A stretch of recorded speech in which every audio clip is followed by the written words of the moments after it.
The vast majority of our tuition came from loans and grants. But let me tell you, every month, my father would write out his small check. He was determined to pay his portion of that tuition right on time, even if it meant taking out loans when he fell short. See, when I first set foot on campus, it all seemed so big and overwhelming. I didn't even know where to start, how to pick out the right classes, how to even find the right buildings. So I began to think that maybe all those doubters might have been right. I didn't even know how to furnish my own dorm room. I saw all these other kids moving in all sorts of couches and lamps and decorations for their rooms, but when I unpacked my belongings, I realized that I didn't even have the right size sheets for my bed. Mine were way too short. So that first night, I stretched the sheets down as far as they could go. Then I draped the covers over the foot of my bed, so when I crawled into bed, my legs were sticking out past the sheets, rubbing up against that cold plastic mattress. And I slept that way for the entire freshman year. But when you come from a family like mine, that's what you do. You make the most of what you got. Yeah,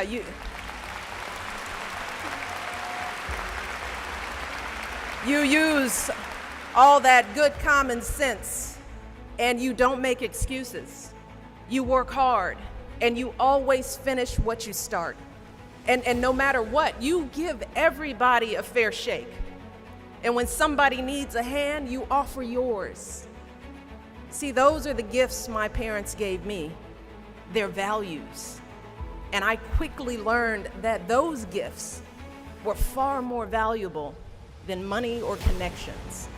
Because once I got to college, I found that when I applied all those values to my studies, I was able to develop an entirely new set of skills that I would use for the rest of my life. Skills like resilience, problem solving, time management. I learned to turn stumbles and missteps into sources of motivation. A week with 3 tests and 2 papers wasn't a reason to stress out, but a reason to plan. A negative comment from a professor in class wasn't a reason to shut down, but a reason to ask even more questions. Most importantly, I realized that what really mattered wasn't how much money my parents made or what those people in my high school said about me. What mattered was what was in my mind and what was in my heart. So my 4 years in school gave me the confidence to know that if I could make it on a college campus, I could make it anywhere. And that is the power of hope.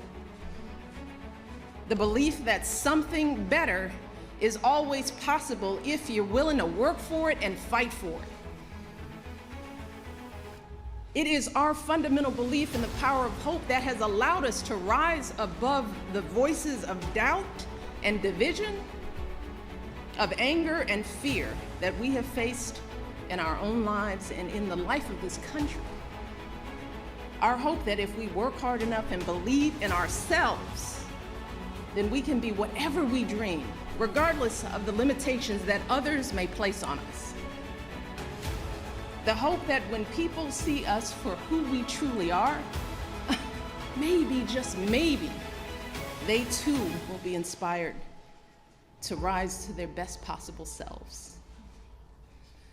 That's the kind of hope that every single one of us, politicians, parents, preachers, all of us, need to be providing for our young people. Because that is what moves this country forward every single day. Be focused, be determined, be hopeful, be empowered. Empower yourselves with a good education. Then get out there and use that education to build a country worthy of your boundless promise. Lead by example with hope, never fear. And know that I will be with you, rooting for you and working to support you for the rest of my life. And that is true, I know, for every person who is here today, and for educators and advocates all across this nation who get up every day and work their hearts out to lift up our young people. And I am so grateful to all of you for your passion and your dedication and all the hard work on behalf of our next generation. And I can think of no better way to end my time as First Lady than celebrating with all of you. So I want to close today by simply saying thank you. Thank you for everything you do for our kids and for our country. Being your First Lady has been the greatest honor of my life, and I hope I've made you proud. Our hope for the future and the hard work that hope inspires. So